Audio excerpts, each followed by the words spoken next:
ating Doña Victorina, Binibining Boticario. Ay nako, ang daming tao, ang gulo-gulo, ang ingay, okay mahampas lupang injo, hindi mo ka magbibigay galak sa akin. Hindi niyo ba ako nakikilala? Ako, si Doña Victorina de los Reyes de Espadanya. Tignan niyo ang mga kolorete sa aking mukha. Ang aking mahaba, magarang kasuotan. Hindi na lang sa isang mestiza. Kaya kayo mga idyong singitin na kaita, dapat igalaw ninyo. Naalala ko ng bata pa lang ako.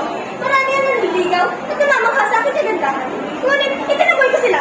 Kasi naman, bakit ako magpapakasal? Magpapasakal sa isang idyo. So,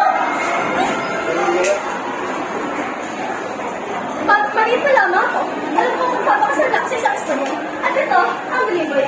Si Don Tiburcio de Espadanya.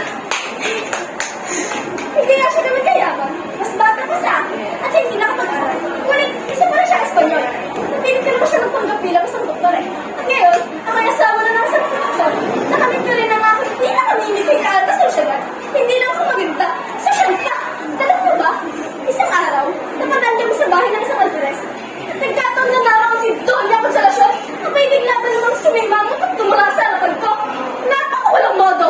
Maheraw na sa poder. Ako ang tunay na dugang Espanyol. Kaya tinamag ko talaga siya kasi ito talaga ang mas magaling sa aming dalawa. Hindi naman siya tatang Doña, alam niyo ba? Isa lamang siyang inabon, pero mahirap. Sobrang saya mo at kaya mo siya ipagyasan at maraming tao. Hindi ko sabihin ko nga sana kung hindi na ako pinigilan ng aking asawa at natula. Kayo, kanino kayo kakampi? Sa akin? Okay, Consolacion! Ano? Sa kanya kayo? Sige, magsama-sama kayo, peke at pangit sa impyerno! Para mga ganda siya lamang ang nagwapak sa lahat. Very good. Palakpakan po natin si Binibining Boticario.